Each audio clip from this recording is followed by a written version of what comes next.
So you'll see that on one side. You'll see it on the top. Yeah. Here it is. The website. Curious to see how 6 o'clock.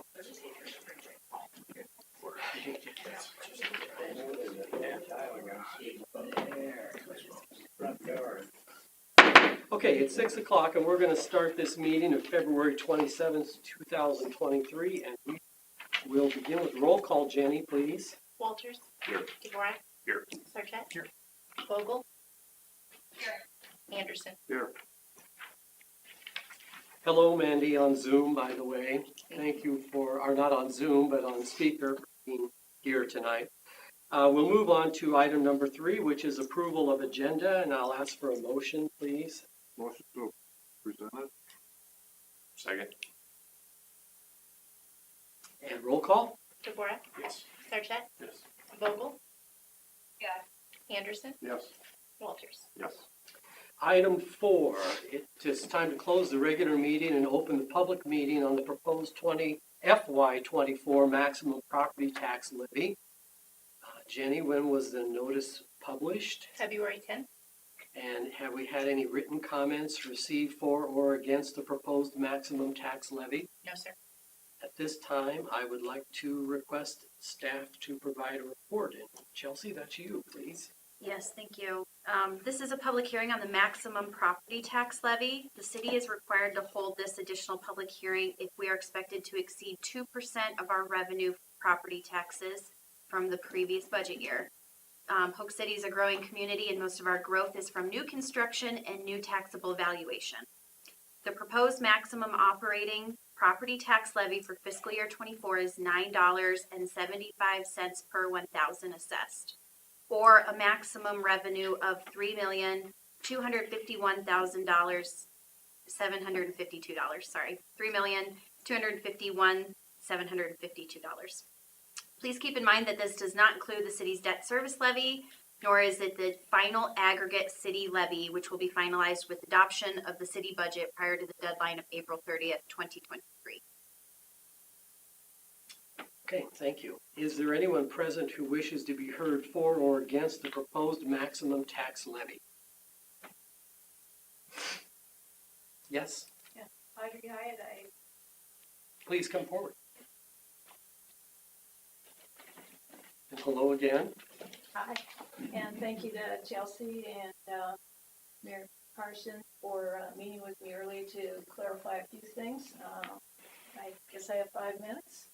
Yes. I guess as it relates to property taxes, what I would say was a comment made earlier had to do with that our property taxes are too high. I at that time talked about Kiplinger report saying that we're the 10th highest in the country as it relates to property taxes, particularly. And this Huisman, I want to say Huisman because that's what Northwest Iowa, how they pronounce your last name. I have some of the other details you asked about, some of the other income taxes and other taxes that they have should you request that. The other thing comes as it relates to, yes, we've had a significant population growth for sure, which, you know, Polk City is a lovely, beautiful place to live in. That's why my husband, David, came to live here in 2004, and we continue to be now the co-trustees of our property at 1120 Drive. My statistics shows that population plus inflation was 73.3% from 2012 to 2023. There was some data that wasn't available for 2023, and obviously we're still into 2023. However, compare that to the property tax revenue of 237.9%. Seems a little kind of out of whack. Councilman Sarchet, thank you for responding to an email that that particular chart. My second email should have gone to each one of you on the console. I know one of the comments is, well, it doesn't all go to Polk City, and one of the pie charts that you showed me that it was Polk City, it was 26.6%, 46.07%. They gave a particular example, but from that we're to extrapolate others. This was on a house of 325,100, so that obviously changes the house value goes up, down. North Polk School was 46.52%, and Polk County itself was 19.04. So that brings us then to the levy itself. I know when I went back and looked at prior budgets, there was kind of a proposal budget, but then ultimately, whenever the budget actually was decided, when you looked at it the next year, it was always at the higher amount. So basically 9.75357. That's based on an annual change of 8.45 on regular taxable valuation. And one thing I guess I was curious about was other employee benefits, and I worked for VA for 4 years, so I'm acquainted with benefits through a public situation, but that's double, so it's 117.1% increase. That seems high to me. As you mentioned too, this is not the whole picture as well. This isn't the total levy rate. There's going to be other things that are going to be superimposed upon that. So for those reasons, it looks high to me. So I was always told, you came in the room with your problem, do you have any solutions? And one of my solutions I proposed to you earlier, I think bike trails are a wonderful thing. I just don't, when I stratify between need and want, they're a want.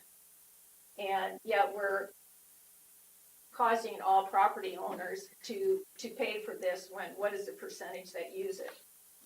As I shared with you, Chelsea, you know, saying that people marked off, this is a want, is not the same question that's asked, how much will it cost and are you willing to pay this amount to have that particular want? And those are very different questions. They may get the same result. I kind of doubt it when I have talked to other people that actually use that. How much time do I have, Jenny? Less than a minute. Okay, then I'll get on to my other solution. We kind of talked about it, Mayor Carson and Chelsea, and that had to do with these developments that come in. I came across a couple of projects that I mentioned that why is this not going to the developer who likely will turn it on to the lot purchaser? And that relates to a couple of these projects that have to do with these Parker lift station upgrades. 30 seconds? May I have 30 seconds yet? Just finish your comment, Okay. please. Has to do with, they didn't put these higher, bigger flow pumps because they wouldn't operate, because they needed a higher flow rate, and at the time where they started it, it was low rate.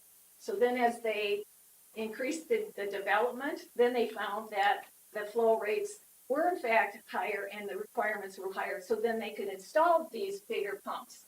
I would expect that Snyder and Associates or whoever does this would be able to project that as the development was filled in, that these larger pumps would be in fact necessary. And why isn't that part of the overall project then? And I would say yes, the developer, they likely will in turn turn it on to the lot.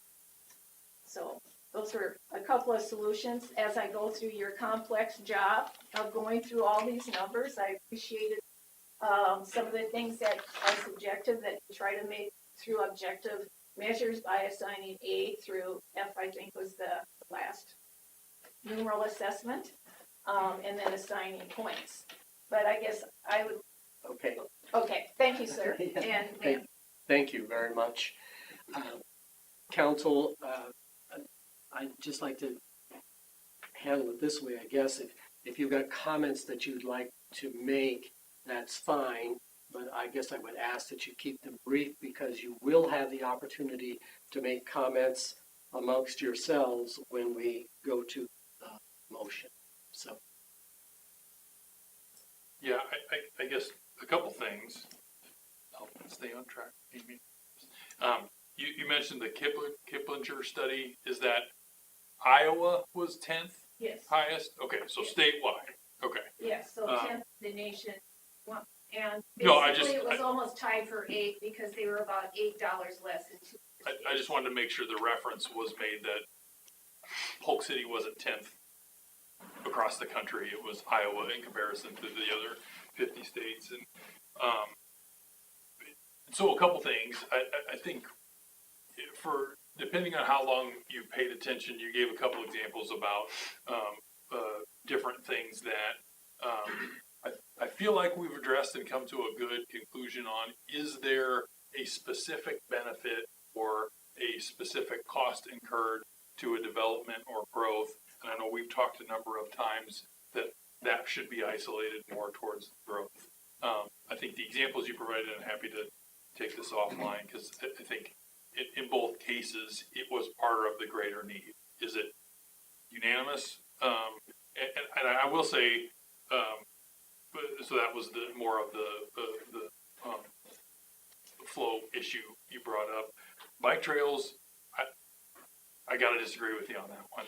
That is a quality of life amenity, but is the one that I hear probably the most and have asked the question. I'm not a bike rider myself, but I do see that. Is it not gonna try and equate it to police, fire, utility work, that kind of thing, but I do feel that those needs are pretty pervasively used. So, just a couple comments. Happy to appreciate your email, and I hope that the file that I sent, which you clearly looked at, it hits on the point where one of the things that I've seen talked about, not just tonight, but in other venues, and I don't keep posting too much time here, but the sales tax revenue that we've lost over the last 7-8 years has occupied most of what we've increased on the property tax side. It hasn't been because expenses have gone up, they've gone up incrementally, but losing $3 million over the course of a 5-year span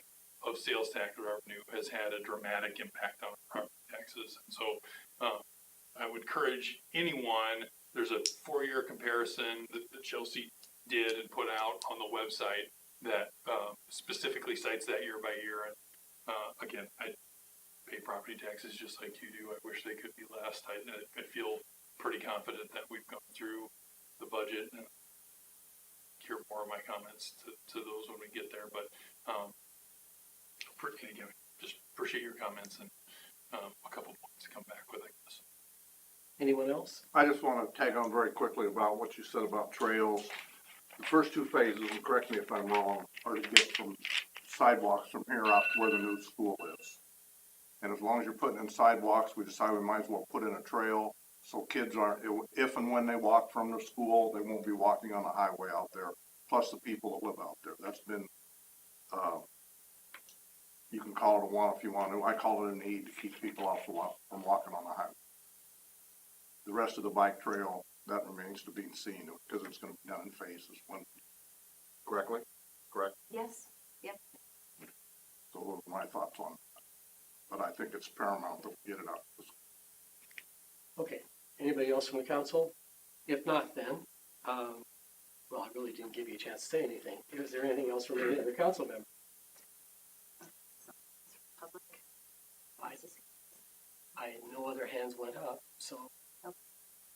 Okay, great. So I need a motion to close the public hearing and reopen the regular meeting. And roll, please. Sarchet, Yes. Vogel, Yes. Anderson, Yes. Walters, Yes. DeVore. So then we'll move to A1, which is resolution 2023-24, approving FY24 maximum property tax levy. And we'll ask for a motion and a second, and then any further discussion from the council. So a motion? Second. Anything else from the council? Mandy, we can't see you, so. Good. Okay, thanks. I think I think it is important to note that any increases is always difficult from year to year, and we did not have to for many years because of loss to your. This is pretty minimal, if you will. I do understand all concerns on how to make it less of an impact for residents, especially now that there are a lot of things are very uncertain. Prices are going up. We all experience it. We all live here. But I do appreciate your concern and some of your thoughts, whoever may be listening, but obviously I'm responding to that. So it doesn't go unnoticed that we are just throwing numbers up. We have a lot of recessions. We have a lot of different things that we do. Not to say we try to make the right decision because we live in this community as well. But I do always appreciate people that have questions and also bring solutions for us to think out. Appreciate it. So I guess I'd like to make a comment, and I think would have regardless, but another thing that you had mentioned, Audrey, is in past years, our stated levy rate has been our actual levy rate. This year, and keep me honest here, Chelsea, we're approving a maximum levy rate. We're not yet approving the actual levy rate as a function of approving the budget. Now is the time when we would normally do it. We have another month because the state is changing the rules on the fly here. And so this year is different. I think it was 2 years ago they added this particular step, right? Am I right with that? So, and we talked about this, and I still have concern, but it was very prescient, the advice that Chelsea gave on actually, the plan is to keep the levy rate the same. That's not what we're approving with the maximum rate today, because there's not enough, quite honestly, what I would call comfort that the rules for this budget year are going to be the same that they've been. The state, as you mentioned more so in your last meeting, is, property taxes are a talking point for state legislators. I find that somewhat interesting because state collects little to no property tax revenue, so it's very easy for someone in that position to, beat their fist against a wall and say property taxes are too high because they get their money from other tax sources. And it's clearly evident to me that they don't understand property taxes either. The calculation, as I said a number of times, is way too convoluted. If they wanted to fix it, they should start with that convoluted formula that gets us to the end rate. That's not what they're doing. And so with that ambiguity, with that state of flux, is the one instance, I believe, that approving a maximum levy rate that's higher than what you plan to charge. Now, I realize as a government official, anyone that says that, well, we're gonna say that this is the maximum, but we're not gonna do that, should be met with a lot of skepticism and outright concern. However, for the reasons that I said, I think it's wise to do so, because again, they're literally changing the rules that they just passed last week, a rollback change that affects this budget right here. So it's very difficult to approve a budget and go through all the things that you need. It's even more onerous to do it when the rules are being changed on the fly. They don't, if you start a game, you don't change the rules at halftime. That's essentially what they're doing, which I find very disappointing. So all that's to say that again, the rate that we're charging, and I feel very comfortable. The additions, new officer, new medic are just a couple examples of the things that we're adding that we didn't have in the budget last year are the right areas to make those additions for. I don't know. I have to believe that this is tough to hear because it's hard to explain. So it's tough for somebody that doesn't live this to understand. And I guess that's where some of my frustration comes from with everything that's in this year. So, yeah. Anyone else? I hate the fact that we're not the lowest in Polk County anymore. Millage rate. We were for a long time. I took a lot, the council took a lot of pride in that. And besides that, we were also paying for a lot of things out of lost tax that we don't, or lost sales tax that we don't get anymore, that now the citizens are having to pay for. And because we were trying to hold taxes down with those, which is what the law said, 50% of it had to go to holding taxes down, and we did that. In fact, we went over and above that, but now it's gone away. But it's services, I think, that everybody still wants. So we're doing the best we can, that's all I can say. Okay, with that said, Jenny, I think we're gonna call the roll. Dvorak, Yes. Sarchet, Yes. Vogel. Yes. Anderson, Yes? Walters. Yes. Moving on to 4B then, it's time to close the regular meeting and open the public meeting on proposed rezoning of property owned by the city of Polk City located at 214 South 3rd Street and 302 West Van Dorn Street. When was the notice published, Jenny? February 17th? Have we had any written comments for or against the proposed rezoning? No, sir. So at this time, I'm going to ask for a report from staff, and Travis, I understand you're going to speak on this. Yes, Mayor. So for your consideration tonight is a proposed rezoning of the City Hall property across Van Dorn Street where we're sitting today, from a C1 district, the existing zoning, to a U1 district. Within the city of Polk City's code, the U1 district is designated as a public utility zoning, and that move to a U1 district would match a majority of your other city-owned properties within the city limits. For example, the water plant is a U1 district. You have one park that is a little bit unique in the U1 district, as well as several other city-owned buildings in the district. This rezoning is meant to bring that new City Hall into conformance with your other buildings and to follow that suit, as well as, just so you are aware, this will be the first step in several cleanup zonings that we are potentially looking into to bring some other I'll say conforming city buildings from whatever they're zoned as today into the district. And that to kind of keep all the bookkeeping together. Okay. Anyone present who wishes to be heard for or against the proposed rezoning?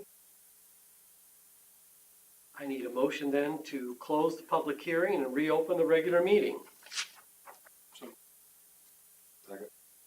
Roll call, please. Walters, Yes. Dvorak, Yes. Sarchet, Yes. Vogel. Yes. Anderson. Yes.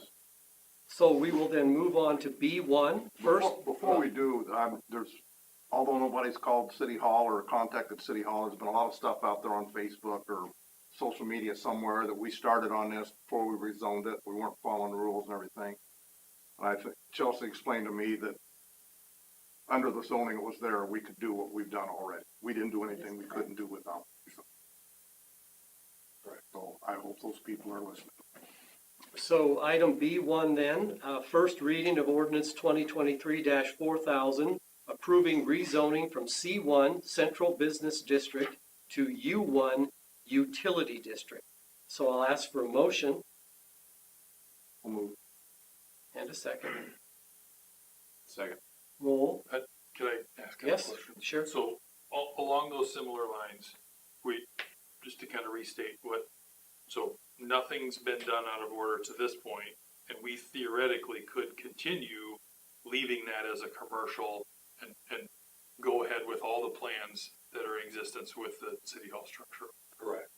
Second part, how long has that been commercial? Ballpark. That's probably not fair to put you on the spot. Long time. There was a chiropractor office 20 there years. for. Or more.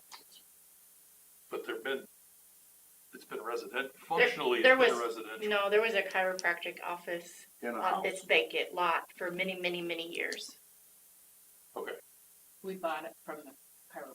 right, and so I don't think It hasn't been standing probably, it was demolished 2004? So, I don't know for sure. I remember the house being there.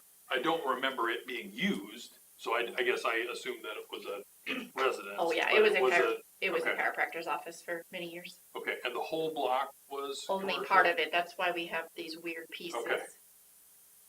Okay, But the whole block is C1 existing. now, And so the previous use was a non-conforming right, use. which them writing that out just with the homes would have caused some sort of activity as it changed. Okay, so, yeah. And like you said, this is in the spirit of cleaning up a bunch of other rezonings, not because of construction, just through uniformity, consistency, Yeah. whatever you want. Okay. Okay, That was it. roll call. Dvorak, Yes. Sarchet, Yes. Vogel. Yes. Anderson, Yes, Walters. Yes. Then item B2, optional, waive second and third reading. I'll just ask for a motion, please. I think on this one, Slip dive. yeah, I think we should just, if there is people that, I don't think we should expedite this any faster than we have to. If it's not riding on anything else, let's go does for the this second. change the waiving this, does this affect the pace of anything that we're planning on doing? No, so you've had several site plans that get site plan approval. They just can't get a certificate of occupancy, temporary or permanent, until these rezonings. That wouldn't apply to this case because you are conforming to some existing zoning, but no. Okay, so I think I'm with Dave. You're wanting to play it out, is that what you're saying? Okay, so Jenny, we've had a motion, haven't we, on this? We have not, but we still need to have a motion and a second, and then they vote it down? Fails. No, it just Just fails for lack of fails? motion. All right, so it failed for lack of a motion. Well, I mean, others weigh in Unless- too, like, no, I think you're right on. Is there any reason, one way or the other? It's just more formalized process. Okay, so we will then move on to number 5, which is the public comment period. This is the time and place for comments for any item other than those that are a public hearing. Have we had anybody approach us about speaking? No, sir. Okay, great, thank you. Moving on to item 6, consent items. I'll ask for a motion and a second. Let's ask for a motion first. So moved. second. I just thought it'd be a good idea for Chelsea to talk about J and changing the depository, that it's standard practice, something that could have happened anyway, but I'd like for the public to understand why we're. So in order for the city to hold money at any bank, we have to have a depository for the deposit of funds. The council has to approve that by resolution. Currently hold money at Grinnell Bank, and we also hold money at Luana Bank. Those are the only 2 banks where city funds are kept. Our auditors required us to update our depository resolution last fall for Grinnell. We were inquiring at Luana about moving some money from a money market to some CDs to take advantage of higher interest rates on some of our money. And we did not have an updated depository for deposit on file with Luana Bank. So the council has to approve where the money is held by the city. We can move money around within funds, but the council has to approve depository places for public funds. So that is what that is on the agenda for it.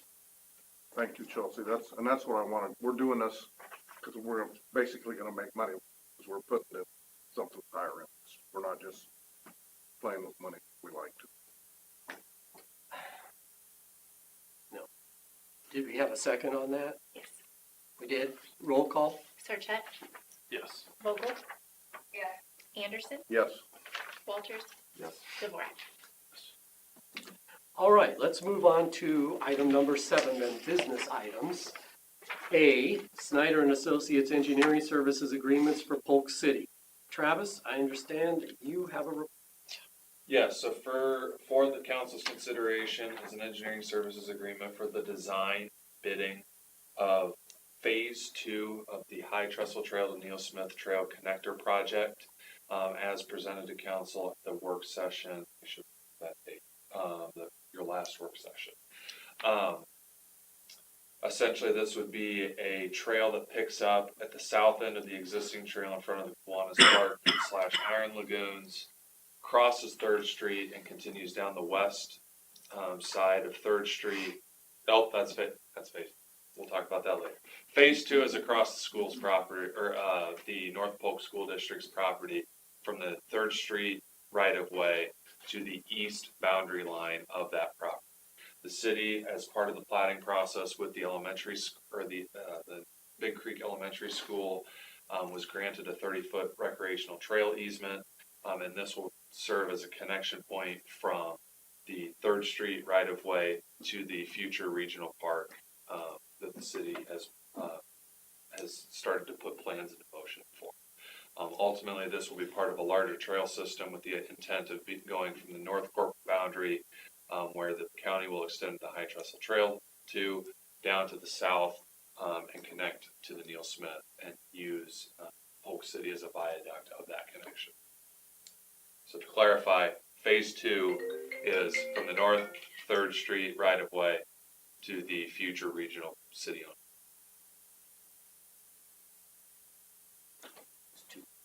It's two.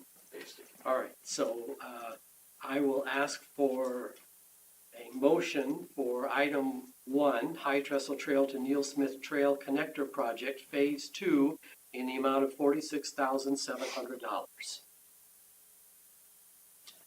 Motion? Motion to approve. Second? Second. Roll call, please. DeVore, Yes. Sarchet, Yes. Vogel. Yes. Anderson, Yes. DeVore, or Walters, sorry. And then A2, High Trestle to Neil Smith Trail Connector Project. This is Phase 4 in the amount of $46,500. And Travis, you'll tell us about that too. Yes. So for your consideration tonight is a contract for design and bidding of a project. It's phase 4 of the High Trestle Trail to Neil Smith Trail Connector. This is the phase that will run from the south end of the existing trail between the Kiwanis Park and the Iron Lagoons, across 3rd Street, and will continue down the west side of 3rd Street to the Van Dorn and 3rd Street intersection. From there, there's potential that the City Hall project will pick up that trail, and then the city has some funds in the future to continue to extend the trail.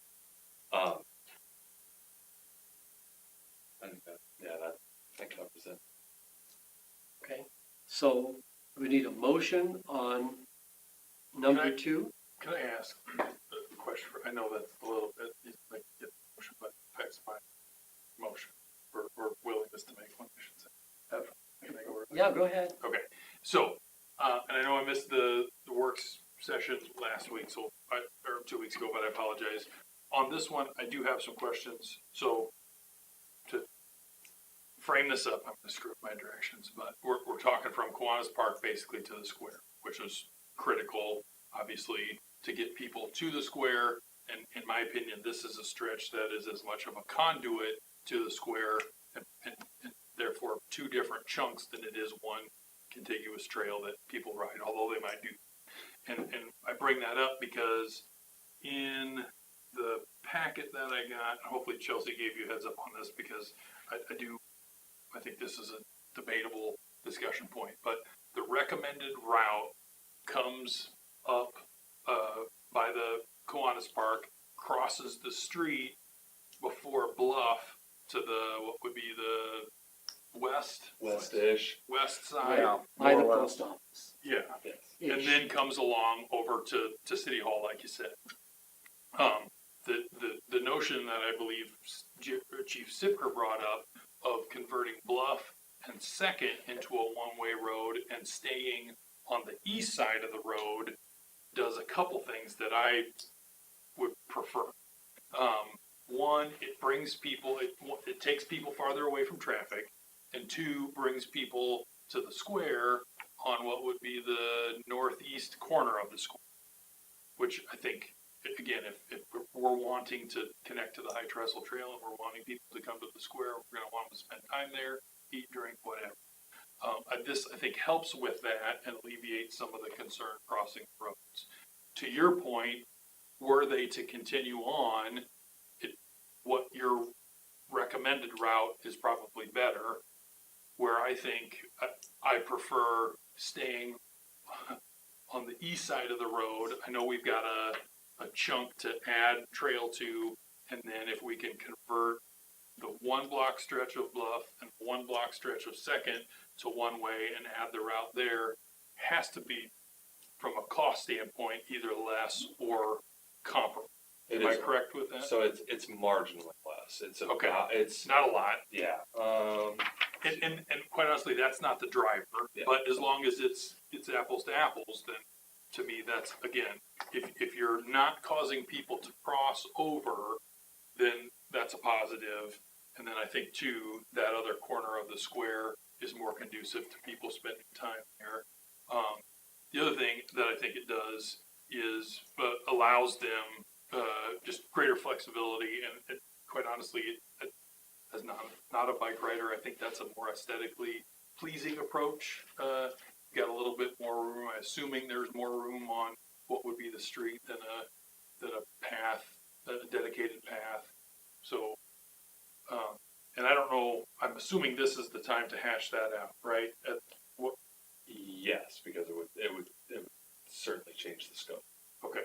So, do you want to speak to that? Because I know you have already in your report about issues related to crossing over Third. So, do you want to speak to that? Yeah, so I guess from our perspective, the reason we recommend the trail along the west side of Third versus the one-way on Bluff is from a safety perspective, both traveling public and cyclist, having a vertical physical separation is far more desired than having something like what we would show on the Bluff, where it's a bunch of delineators, where essentially the way that we try and design these dedicated, and the reason we want dedicated facilities versus on-street facilities is if somebody's on their phone, if somebody's distracted, if there is some problem with the vehicle that causes a steering issue, that curb is going to protect both the driver and the cyclist much, much more than an on-street delineator. So that's the engineering piece of it. And I get that point. Believe me, every time I drift into the bike lane on Broadway, I get the point, right? To me, on a busier road, asked and answered at that point. You're right. I don't know that the traffic on either that 1 block stretch of Bluff or 1 block stretch of Second is enough to further elevate that concern, I guess is what I would say. So the biggest concern that we have with that is, although there may not be heavy traffic, it's the traffic that you do get on the streets. Okay. Because of the storage building there in the corner of those two streets, as well as the mini storage that sits between Third and Second, that's typically a lot of larger trucks or trailers that could potentially struggle to make corners. They could struggle to see, and they may not expect that type of thing. The other piece too that I think I have a big concern with converting one way is I don't know of another one-way street in Polk City. So substantially changing a traffic pattern that you're not going to mirror in other portions of the city could cause more harm than I think would be initially. That's a fair point too, but So it's safety is what you're saying. Yes, from our perspective, having a dedicated facility is safety, and on-street, if possible, as long as you're getting to the same general point in time or point in a city, having a dedicated facility is always desirable over an on-street facility, no matter how separated those facilities are. Short of, we could pave a median and set those delineators in there, but that's going to take that on-street option to be substantially costly than a dedicated trail. Again, I don't want to push for something, and God forbid I'm wrong on it, and living with that is going to be tough. To me, if my gut tells me that, again, it's not that contiguous trail, it's people stopping at the square. And so it still put a little bit of weight, and in that scenario, they're crossing Third twice. Wants to go over and come up those last 2 blocks, and then wants to get to the square. So I guess I don't know. the other thing I would mention too is the city has applied for STBG funding to signalize the intersection of Third and Broadway. So we haven't heard back on those, but there's a potential of that, so that's on your radar as well. Okay. So as part of that, I would say that is a very safe crossing. Yeah. For a fully, because those signals, when we laid out the concept, it was going to involve a signalized cycle intersection, because we knew this was Up here, not the first crossing. No, and we would evaluate rectangular rapid flashing beacons, just like you've got at this intersection for that crossing as well. But the visibility and the low posted speed, I think we may be leaning away from those based on the discussions I've had. But we would definitely evaluate those from a safety perspective. And I can assure you, Rob, that if people want to get to ice cream, they will get to ice cream, the square. So, I know that's true, because I do it in a car. well, there you go. And Rob, the other thing that I think is worth mentioning again that we kind of talked about in the work session is because of your proximity not only to Ankeny, but also to Slater, you guys have the opportunity that if you were to get a connection between those 2 points, you're at that perfect distance where it's very possible. It may not matter if it's continuous through Polk City, because this may be the end of the evening ride that somebody takes, or the 20-mile family ride that they're taking on an afternoon on a Saturday. Yeah, I mean,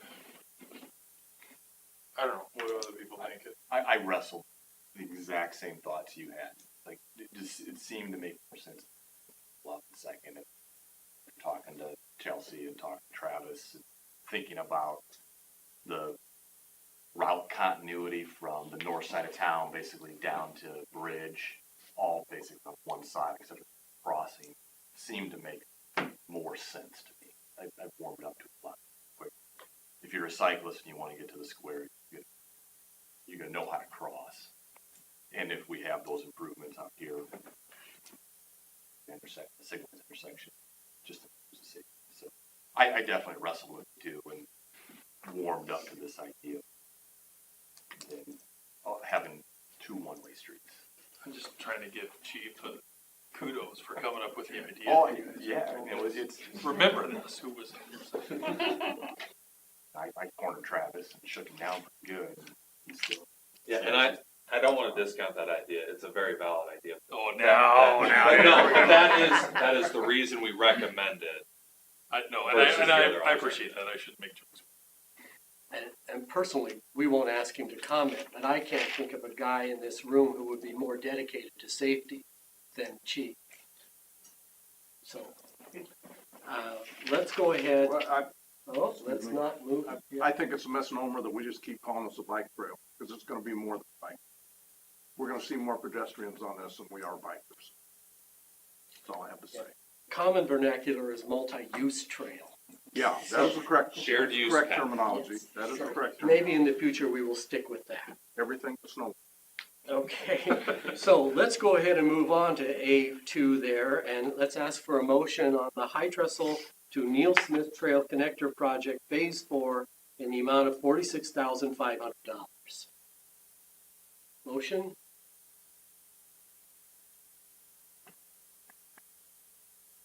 so moved.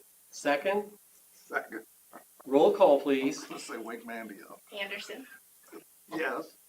Walters, Abstain. Dvorak, Sarchet, Yes. Vogel. Yes. Okay, moving on to 7B then, second reading of ordinance 2023-3000, amending chapter 55, animal protection and control. We have no report on that, so we'll move right on to B1, waiving the third reading on that. We need the motion for the second. Sorry, Amy. You got it. I'll make a Oh, motion. we need the, motion in a second, yeah. Second. And then, roll call? Sarchet, Yes. Vogel, Yes. Anderson, Yes. Walters, Yes. DeVore. Okay, so we will then move on to C, which is the third reading. Do you want to give an opportunity to waive the third reading? Because you could do that. Request a motion for waive the third one. So we'll request the motion to waive the third reading. Yeah, I don't know that it matters. Maybe we can do it a little bit sooner, but do you care? Yeah, I prefer to waive it, just saying that stuff. Motion to approve waiving the third reading of ordinance 2023-3000. Second, Second. roll call. Walters, Yes. DeVore, Yes. Sarchet, Yes. Vogel, Yes. Anderson. So moving on to C then. Third reading of ordinance 2023-2000, rezoning gateway crossings from A1 to C2, 28.96 acres, M1 restricted, 16.70 acres, M1, 7.5 acres, R3, 27.83 acres. Is there a motion, please? So moved. Second, Second. roll call. DeVore, Yes. Sarchet, Yes. Vogel, Yes. Anderson, Yes. Walters. Yes. Great, we'll move on to number 8, which is reports and particulars, and we will begin with staff. Anything from staff? Chelsea, No, we have nothing to report. Thank you. council members? I just want to, we took a big step here with the High Trestle Neil Smith connection process tonight. I've been on a long time, and and Ron, you probably heard before me, but the need, especially when the High Trestle was put in, the need for this to move forward to impact the city has been there for a long time, and really excited to see the trail going in front of us, basically here, and connecting through, not only for safety reasons, but just to make the progress we need to.